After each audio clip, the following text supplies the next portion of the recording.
cuidadito, se nos van a enredar las cosas. Algo que quería comentar, y le doy la más cordial bienvenida al licenciado Caldera, buenas noches, y bienvenido a Temas y Debate, una semana más, un día más, Juan. Sí, gracias a la audiencia que es tan condescendiente con lo que nosotros conversamos en este programa. Siempre hay personas que nos escuchan, que nos miran y se sienten aludidos por los distintos tópicos y temas que hemos abordado. Por ejemplo, todavía hay reservas en torno al tema del matrimonio.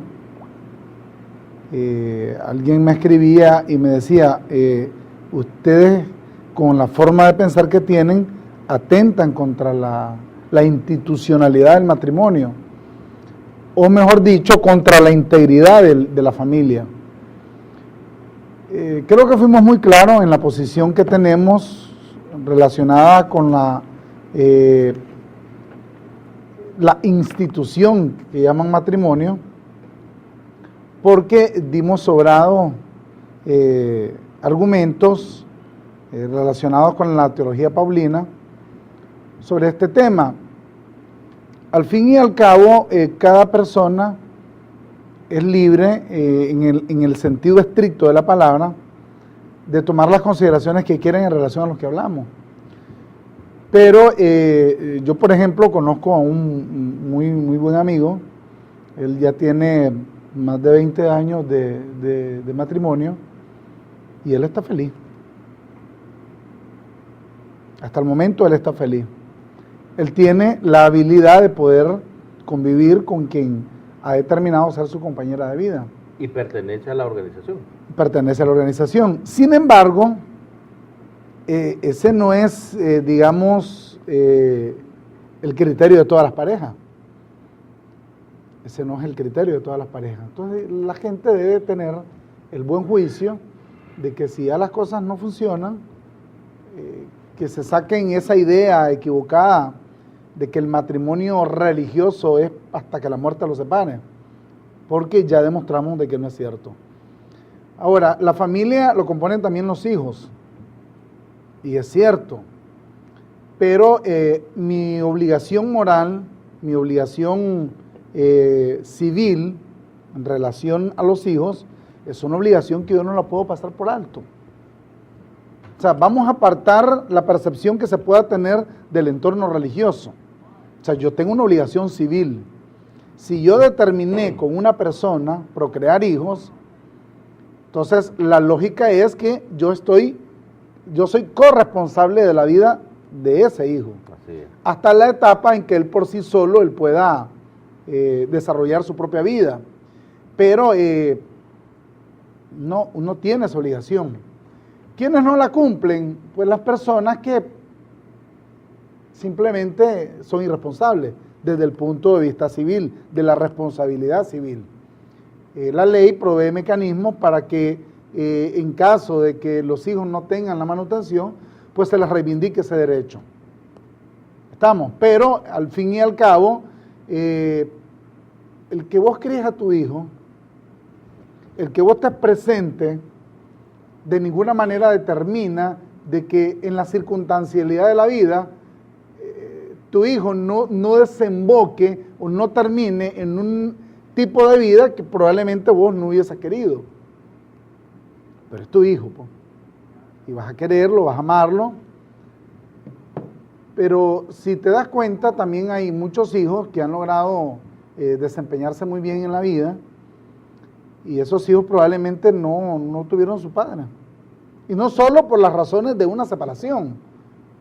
Probablemente perdieron a su padre a los 2 años, a los 3 años. La figura paterna o la figura materna, dicen los psicólogos que tiene cierto sentido para desarrollar la personalidad del niño, la personalidad del hijo. El carácter del hijo, pero eso tampoco de ninguna manera establece con meridiana obligación de que eso vaya a suceder. Entonces yo creo que hay que ser un poco juicioso. No estamos atentando en contra de la familia, pero sí, yo llamé, cuando tocamos el tema del matrimonio, yo llamé a los religiosos a que dejen de estar criticando y cuestionando a las personas por cómo viven. que si se separan, que si no se han casado civilmente, que eso a la postre desde el punto de vista legal no tiene ninguna repercusión. Porque las leyes casi en todos los países del mundo te dan obligaciones aun cuando civilmente no te has casado. ¿A dónde yo quiero llegar? Porque también estuvimos hablando la semana pasada acerca de la predestinación. Hay un principio bíblico del apóstol Pablo, que muy poco lo he mencionado en este programa, o las veces que hemos estado en el programa, pero que hoy yo quiero hacer hincapié en él, porque aquí se resume la actitud de vida que yo debo tener para con los demás. Independientemente de cómo vivan las personas. Independientemente de eso. Pablo dice a los colosenses, es un principio muy lindo, a mí me fascina este texto también. Dice, a quien anunciando, o bueno, desde el 27, para darle sentido a lo que dice Pablo en esta carta a los colosenses. Dice, a quienes Dios quiso dar a conocer las riquezas de la gloria de este misterio entre los gentiles. O sea, hay un principio de Dios relacionado con los gentiles, que es Cristo en vosotros, la esperanza de glorias. A quienes, dice, a quien anunciamos, dice, amonestando a todo hombre, fíjate bien, no un regaño de forma particular, es una amonestación, es un consejo, es una forma de advertirte una forma de pensar. Otro de los textos que mucho me gustan a mí de Pablo, de otro de los principios paulinos, es de Romanos capítulo 12, versículo 2. Dice Pablo que no nos conformemos a este siglo, sino que renovemos nuestra forma de pensar. Y una de las renovaciones en nuestra manera de pensar las establece aquí en el versículo 28 de Colosenses 1. Dice, a quien anunciamos amonestando a todo hombre. ¿Cuál es la amonestación que te da Pablo ahorita, Eliezer? Oye bien lo que te dice Pablo. Enseñando a todo hombre en toda sabiduría, a fin de presentar perfecto en Cristo Jesús a todo hombre. Esto es lo que dice. Te amonesta, ¿para qué? Para que en sabiduría tú puedas presentar a todo hombre perfecto. ¿Qué quiero decir con esto? Que yo no te puedo criticar a vos, yo no te puedo cuestionar a vos, yo no te puedo juzgar a vos. Que te miro salir de la cantina de la esquina del barrio, ese es tu problema. Yo no puedo juzgarte. ¿Cómo yo tengo que presentarte según lo que me dice Pablo? Yo tengo que presentarte perfecto. Ahora, peor así con el asunto del matrimonio. Que te separaste. Que ya no estás con la que te casaste allá en la iglesia aquella. No, o sea, yo no puedo juzgarte bajo ningún motivo. Yo no tengo ningún tipo de autoridad para juzgarte. Fíjate, ahorita venimos a este asunto de la llamada Semana Santa. ¿Y qué es lo que más hacen en este tiempo? Es juzgar a las personas. Es llamarlas, es hacerlas creer que están en pecado. Y Pablo me dice a mí que yo tengo que presentar perfecto a todo hombre. Entonces nosotros no tenemos ningún tipo de recriminación en cuanto a eso. Ahora, yo quiero apuntalar ya sobre el tema de la semana pasada. Nosotros sobre el tema de la predestinación leímos una expresión aquí de Pablo en Romanos capítulo 11, verso 33, yo no sé si lo recuerda. Oh profundidad de las riquezas, de la sabiduría y de la ciencia de Dios. Cuán insondables son sus juicios e inescrutables sus caminos. Porque ¿quién entendió la mente del Señor o quién fue su consejero? ¿O quién le dio a él primero para que le fuese recompensado? Y oye lo que dice Pablo, dice, porque de él, de Dios, porque de él, por él, y para él son todas las cosas. A él sea la gloria por los siglos. ¿De qué me está hablando aquí? De algo que de una u otra manera está ligado aquí en el capítulo 8 de Romanos. Ya con esto también dejo claro, este tema de la predestinación, la gente dice, bueno, entonces ¿qué? ¿Me salvo, me pierdo y qué pasa conmigo? Romanos capítulo 8, versículo 28. Pablo hablando de predestinación. Este es un texto que mucho se usa en la iglesia protestante hoy. Dice, y sabemos que a los que aman a Dios, todas las cosas les ayudan a bien. Esto es, dice Pablo. Fíjate bien, dice, y sabemos que a los que aman a Dios, mucha gente dice, es que tenés que amar a Dios. Estamos como sujetando a la voluntad del hombre la capacidad de poder amar a Dios. Algo que según vimos la semana pasada, con meridiana claridad, eso no es posible. Dios tiene el control fijo de todo. Lo acabamos de leer ahorita, en el capítulo que le precede a este del capítulo 8 de Romanos. Dice que de Él, por Él y para Él son todas las cosas. Y está hablando de la creación, y nosotros somos seres creados. Entonces dice, bueno, a los que aman a Dios, aquellos que van a las congregaciones, aquellos que compungen su corazón el por mi culpa, a esos que asisten regularmente a las congregaciones religiosas. El que tú asistas a una congregación religiosa tampoco determina que amas a Dios. Así es. Pero aquí está sujeto el hecho de yo amar a Dios. Dice, esto es, dice Pablo, a los que conforme a su propósito son llamados. Quiere decir que la acción de yo amar a Dios no está determinada por yo quererlo, está determinada por Dios. Como que fuera un requisito. ¿No? Y que Dios dice, esto es a los que conforme a su propósito son llamados, dice. Porque a los que antes conoció, también los predestinó, dice. ¿Para qué? Dice, para que fuesen hechos conforme a la imagen de su Hijo, para que Él sea el primogénito entre muchos hermanos. Fíjate bien, dice que a los que antes conoció. También estuvimos hablando la semana pasada sobre nuestra preexistencia. Nosotros no nacimos ahorita, o sea, nosotros no fuimos creados en el tiempo en el que nacimos. Ya Dios había determinado nuestra existencia mucho antes. Entonces, dice que te conoció, ok. Dice, y a los que predestinó, a estos también llamó. O sea, te predestinó determinadamente. Una vez que te predestina, Él te llama. O sea, no puede haberte llamado si Él no te predestinó primero. Está diciendo claro Pablo aquí, dice, y a los que llamó, dice, a estos también justificó. Te predestina. Como te predestina, te llama. Pablo dice aquí muy acertadamente en el capítulo 9 de Romanos, ¿por qué Dios inculpa? No, Dios me predestina, Dios me llama, pero Él ya me justificó en ese llamamiento. Quiero hacerle un paréntesis rápido. Quiere decir que esta predestinación, esto que estamos hablando ahorita, ya estaba predestinado, según las cartas públicas. A los que llamó, a estos también justificó. Vamos a eso. Y a los que justificó, a estos también glorificó. O sea, hay un proceso. Mucha gente a mí me pregunta cuando tocamos este tema de la predestinación, ¿quiere decir que todo lo que está a nuestro alrededor ya Dios lo determinó?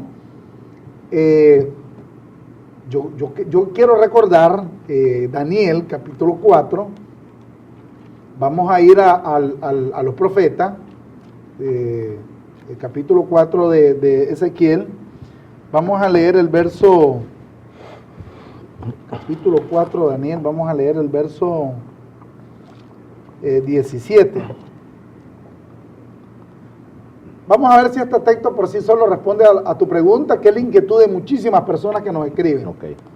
Dice, la sentencia, dice, es por decreto de los vigilantes y por dicho de los santos la resolución, para que conozcan los vivientes que el Altísimo gobierna el reino de los hombres y que a quien Él quiere lo da y constituye sobre él al más bajo de los hombres. Es lo mismo que le dice, es lo mismo que profesa el profeta Jeremías en el capítulo 10, verso 23. Jeremías decía, no es el hombre señor de su camino. Y la gran pregunta, ¿tenía libre albedrío Jesús de Nazaret? Si Jesús de Nazaret ha tenido libre albedrío, pues que se hubiera dejado agarrar para que lo crucificaran. El camino más corto, por ahí se va. Así es. Pero él no tenía vida propia. Él ya tenía un destino. Ah, pero ¿qué está diciendo? Entonces, que todas las cosas que él pasó debían suceder. Fíjate, todo eso fue profetizado en el Antiguo Testamento. Jesús no tuvo vida propia. Él tuvo que pasar por ese sacrificio inobjetable en el tiempo. Entonces, yo creo que estos elementos básicos, aquí Pablo no deja lugar a dudas, pero bueno, cada quien haga su propio análisis. Estamos tratando de velar esos esquemas que se han creado producto de la religión, porque quizás este tema que vamos a abordar ahorita, el tema de la muerte de Jesús de Nazaret, tal vez no tiene tanta relevancia desde el punto de vista de lo cotidiano, pero sí tiene que ver con poner en tela de duda lo que la religión llama la tradición, a lo que la religión le tiene tanto respeto, a lo que la religión viene y guarda con un celo increíble. Empieza la Cuaresma, llegan donde el cura, te ponen una cruz de ceniza en la frente, un simbolismo que no tiene sentido cuando ya el apóstol Pablo dice que nosotros fuimos hechos perfectos con una sola ofrenda. Allá en el capítulo 10 de Hebreos, verso 14, se nos hizo perfectos con una sola ofrenda. Ahora, se me predestinó, yo soy un predestinado, se me llamó en base a esa predestinación, y sobre ese llamamiento, dice Pablo que fuimos justificados.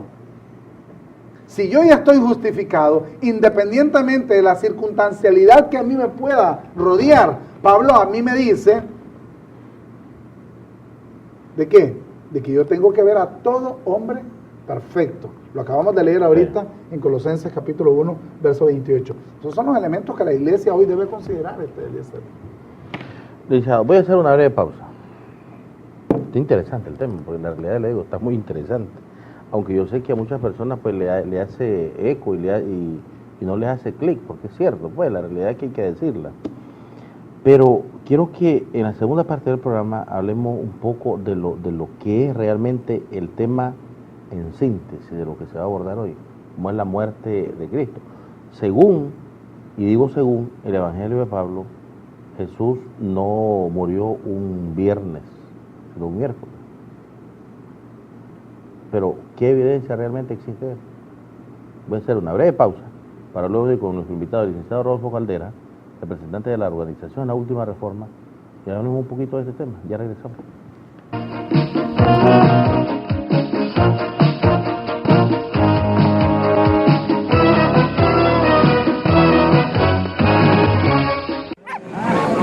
Justo, te estoy esperando. Ay, hombre, ahora te mandan. Ves, te dije, lo que ella quiere es mandarte. Ay, a vos si te dejas. No, hombre, las cosas no son así. Las mujeres valen igual que nosotros. Hay que respetarlas y tratarlas con dignidad. En la casa y en la calle, con respeto, igualdad y dignidad, vivamos sin violencia. Yo me apunto. ¿Y vos?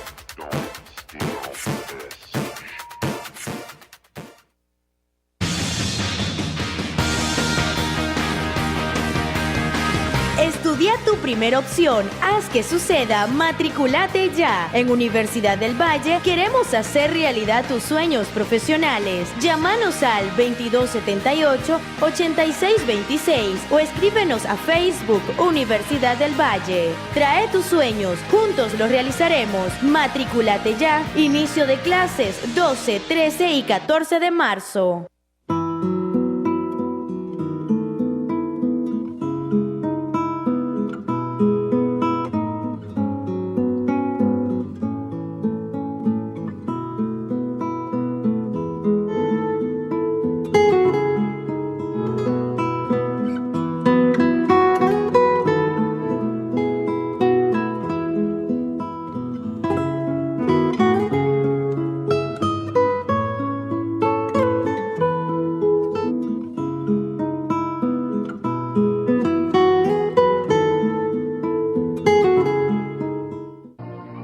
En su restaurante La Plancha de Carretera Sur, servimos con la nicaraguanidad de la auténtica comida criolla y el exquisito sabor del arte culinario internacional.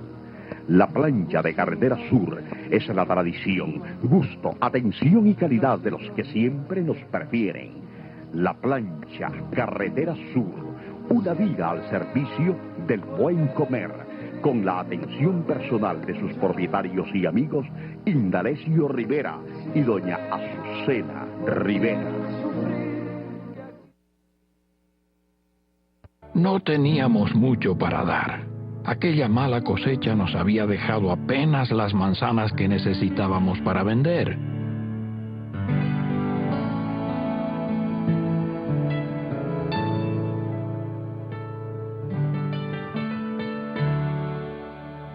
Entonces llegaron unas personas a quienes el precio les parecía muy caro. A mí me molestó.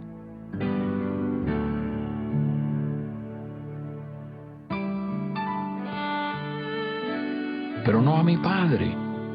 Él dejó que ellos pusieran el precio.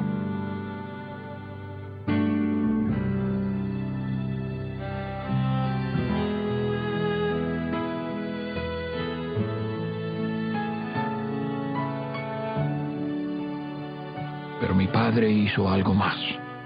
Me pidió que les diera otro canasto de manzanas. Más tarde me enteré de que era una familia pobre. Hicimos algo bueno aquel día. No hay otro don mejor que el de dar, según lo que creas, así será. El interés por los demás. Pásala. Un mensaje de la Fundación para una Vida Mejor.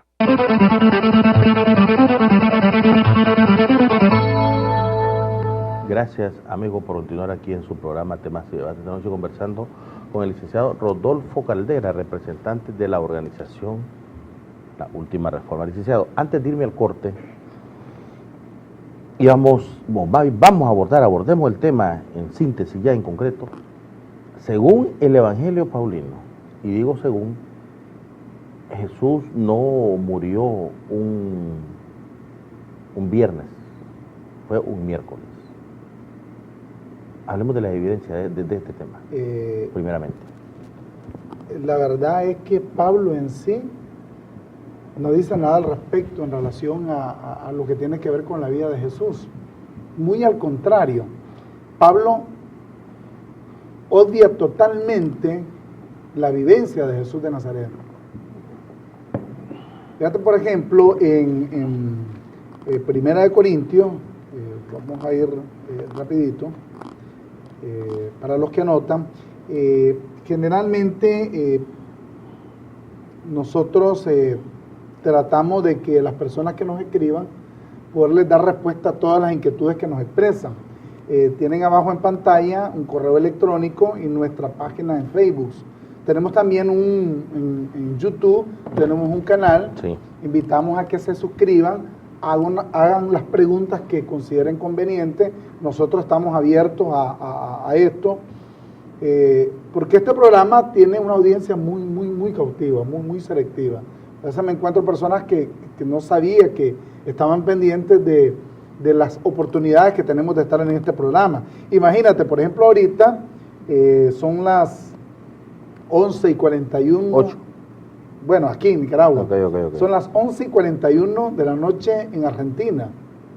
Y hay un buen amigo que nos mira a través del internet, porque el Canal 23 tiene tiene su portal. Tiene un portal donde transmiten en vivo la programación del canal. Marcelo Girard, él nos está viendo ahorita. Hay personas que nos miran en Costa Rica. Entonces yo invito a las personas que tienen sus inquietudes, que nacen de lo que abordamos en el programa, a que nos escriban, a que se suscriban a nuestro canal en YouTube, a que nos escriban al correo electrónico o bien a nuestro muro en Facebook. Ahí hay cantidad de información que nosotros compartimos. Entonces Pablo, en 1 Corintios capítulo 2, Pablo quiero hacer dos observaciones que hace el apóstol Pablo relacionados al tema de la vivencia de Jesús de Nazaret. 1 Corintios capítulo 2, verso 2. Dice, pues me propuse, dice Pablo, no saber entre vosotros cosa alguna, sino a Jesucristo y a este crucificado. O sea, para él lo más relevante es su resurrección. Pablo dice, si él no resucitó, van en nuestra fe, aún estamos en nuestros delitos y pecados, escribiéndole a los romanos. Pablo enfatizaba mucho eso. Incluso en el capítulo 7 de Romanos, Pablo dice que el que murió es uno y el que resucitó es otro. Pablo no le da ningún tipo de importancia a la vivencia de Jesús de Nazaret. Si no es así, lo vuelve a refrendar en la segunda carta a los Corintios, en el capítulo 5, versículo 16.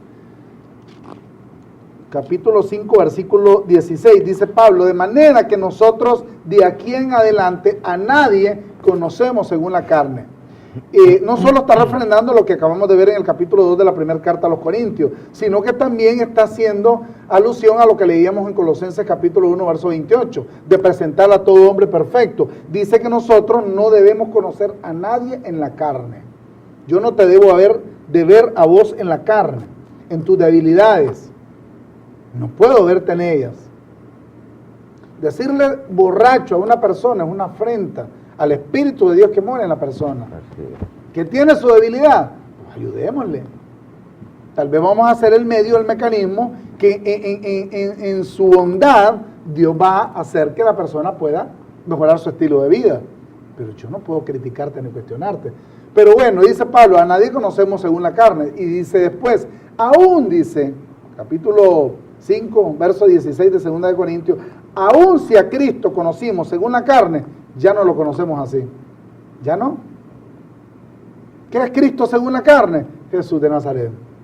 Él vino en humillación. Él vino en humillación. Entonces, ¿qué pasa? Pablo no tiene ningún tipo de interés en todo lo que la gente hace tratando de recordar al que murió. Porque el próximo martes, dijiste que vamos a estar hablando de este tema de la llamada Semana Santa, la gente va a tratar de recordar una muerte oprobiosa. La gente va a agarrar una representación física que nada tiene que ver con Dios, porque Dios no es eso, y lo van a andar de Herodes a Pilato nuevamente. ¿Te recuerdan la gente que siguió a Jesús cuando lo llevaban a la cruz? Era la misma gente que hizo la multitud que gritaba, crucifíquenle. Entonces las personas van a hacer una representación nuevamente de aquellos que le clavaron. ¿O crees que eso, o sea, es sano en juicio? De ninguna manera. Pero a la gente le gusta hacer ese tipo de representaciones. Entonces vienen y dicen, él murió viernes. Yo te voy a demostrar ahorita en la historia de Jesús de Nazaret, que no tiene que ver necesariamente con Pablo, y te voy a demostrar que no pudo haber sido viernes. ¿Cuál es la idea de relacionar esto? Que la tradición trata de hacer hincapié en un estilo de vida que la gente debe llevar, pero ni la tradición misma se plega a las propias consideraciones escritas o históricas. Si no es así, yo quiero, antes de entrar en este aspecto, el día de reposo era el sábado en la ley judía, el sabbat.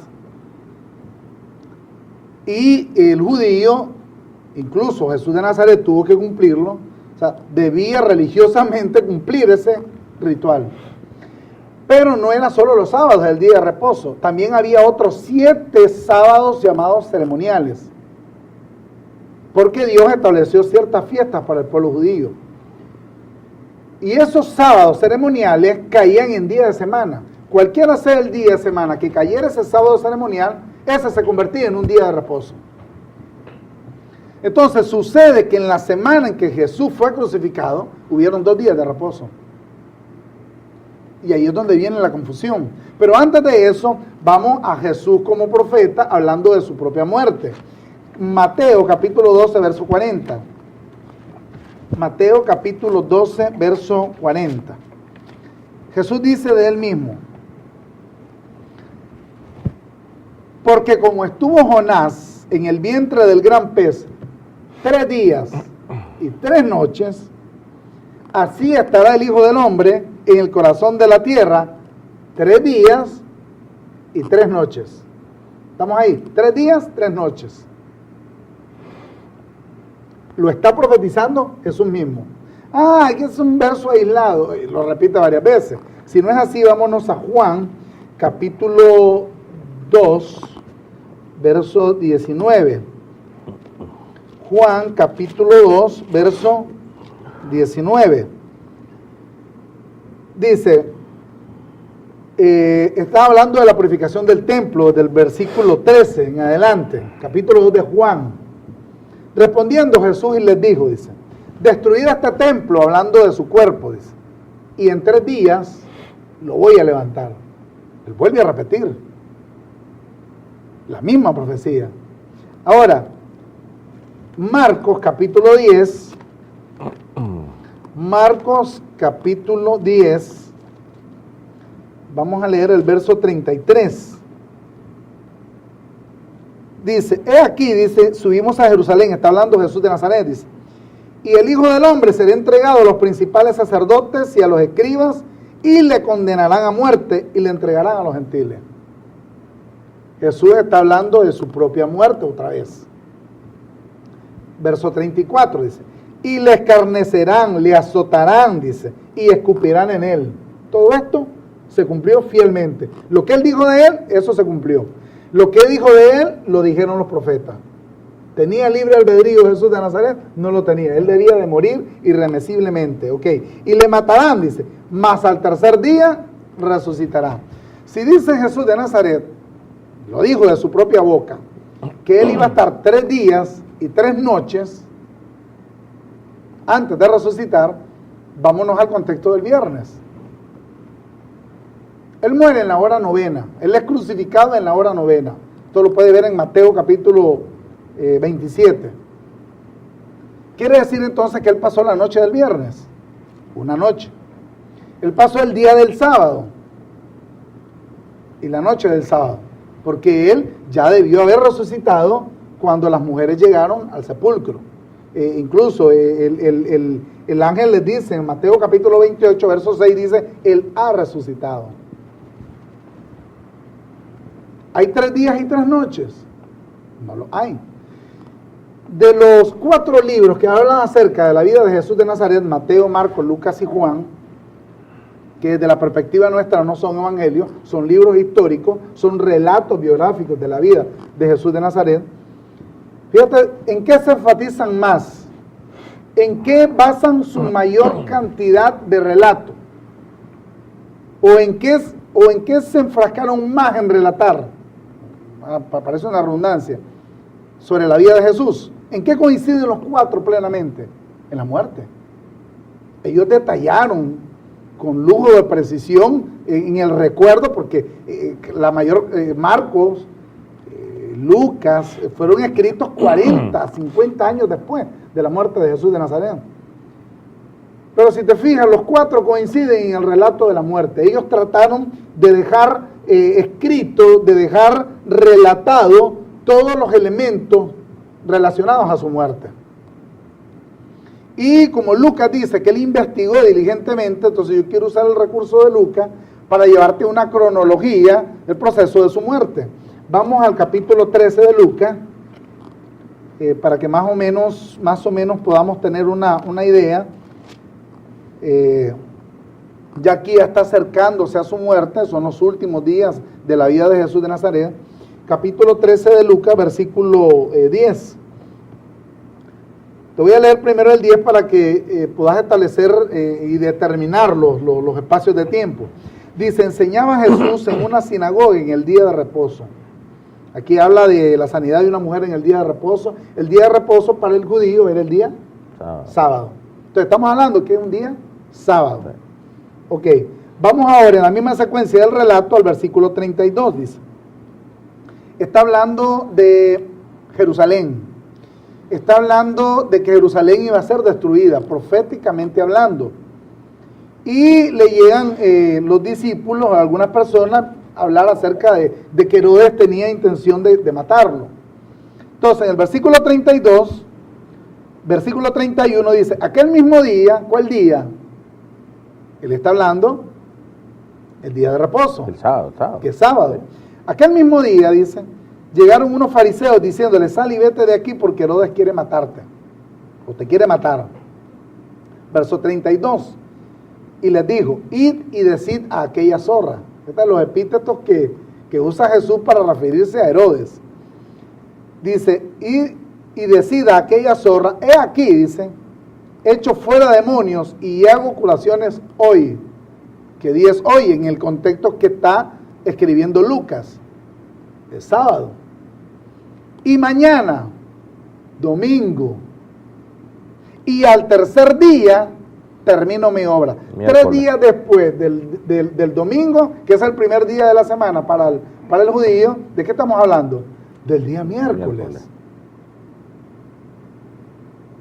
Él no pudo, si su profecía de estar 3 días y 3 noches muerto antes de resucitar, fue fue taxativo, no dio lugar ni siquiera espacio de duda. Bueno, voy a resucitar dentro de poco, voy a ver si acaso resucito dentro de 4 o 5 días. No, él dijo, así como estuvo Jonás en el vientre del pez 3 días y 3 noches, así voy a estar también yo antes de resucitar. 3 días, 3 noches. Si contamos desde el miércoles, se cumplen los 3 días y las 3 noches. ¿Cuál es la mayor perturbación que hay? Bueno, que se saca esa deducción porque dicen que las mujeres fueron el primer día de la semana al sepulcro, luego del día de reposo, y que Jesús debía ser sepultado con rapidez antes de que llegara a las 6 de la tarde, porque ese día era un día de reposo. Entonces dicen, bueno, él murió viernes porque el día judío empieza en la noche, a las 6 de la tarde, porque el calendario judío es lunar. Entonces, debían de sepultar rápido a Jesús luego de su muerte. ¿Por qué? Porque venía un día de reposo. Entonces dice, venía el sábado, tuvo que haber sido viernes. Pero lo que no se sabe, o lo que no se ha entendido, fíjate, vamos a Juan capítulo 19, verso 31. Juan capítulo 19, verso 31. Ok. Entonces los judíos, por cuanto era la preparación de la Pascua, detengámonos ahí. ¿Te acuerdas que Jesús de Nazaret, una noche antes, celebra la Pascua con sus discípulos, la llamada Última Cena? La última cena. Porque venía la celebración del Cordero Pascual, que era una fiesta judía. Y cuando iniciaba la Pascua, ese día, que era un día de semana, se convertía, por causa de la ley, uno de los 7 sábados ceremoniales que establecía Moisés en este caso. Eso quiere decir que ese jueves, a partir de las 6 de la tarde, que empezaba el jueves, por causa de que era la celebración de la Pascua, caía en día de reposo. Que era sábado. Se convertía en sábado por la ley. Correcto. Pero en el calendario era día de reposo. Día de reposo. Era Jueves. el inicio del día jueves. ¿Por qué decimos esto? Porque aquí el mismo texto lo relata, dice, a fin de que los cuerpos no quedasen en la cruz en el día de reposo. Y volvió a mencionar día de reposo. Pero vea lo que está entre paréntesis, para quienes están leyendo con su Biblia en su casa.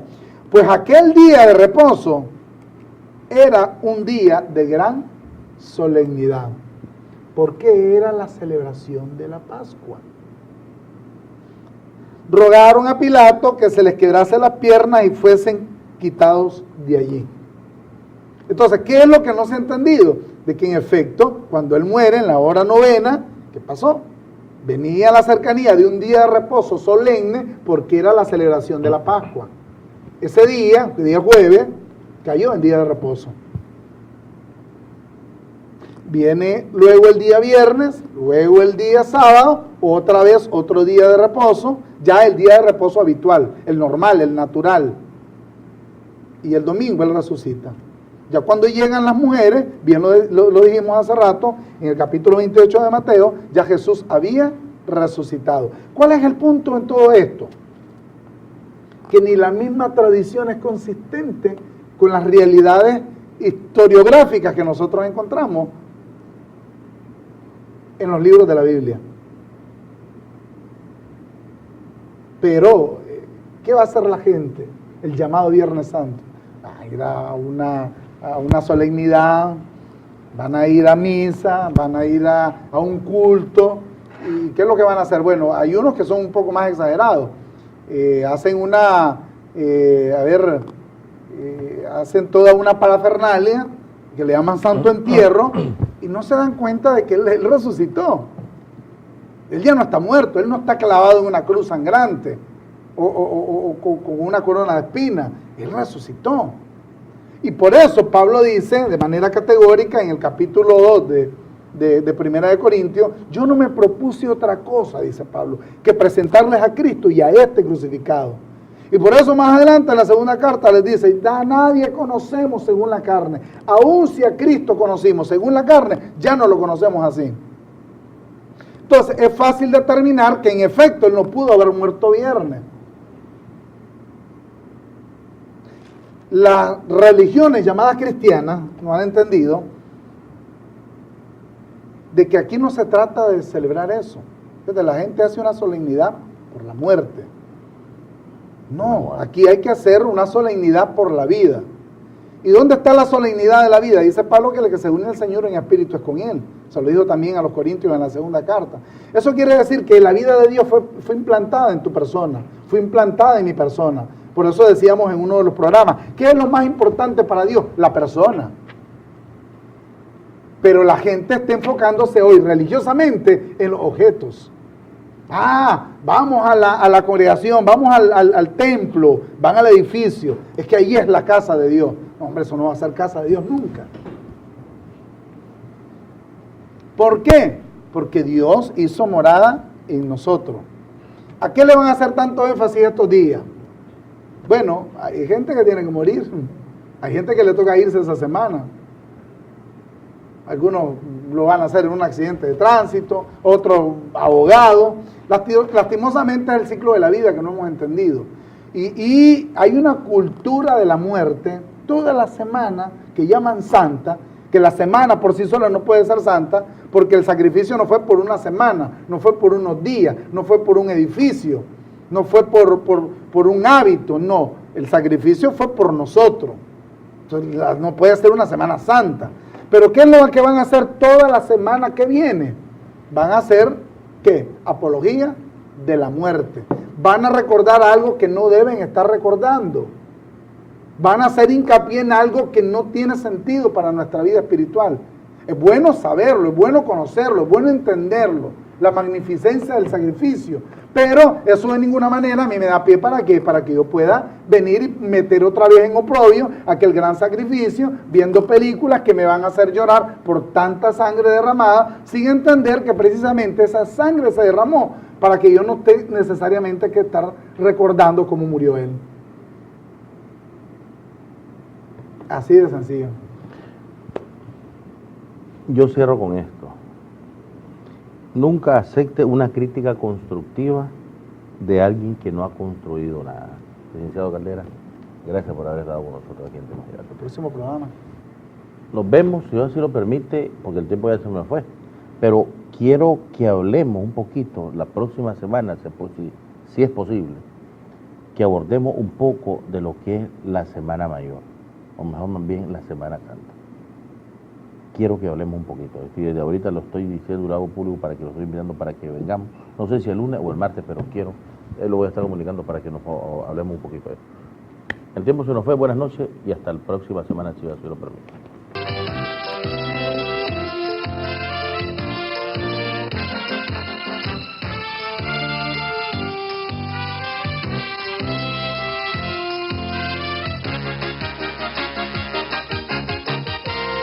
Transmitiendo desde sus estudios centrales en Managua, estás viendo CDNN 23 con programación informativa.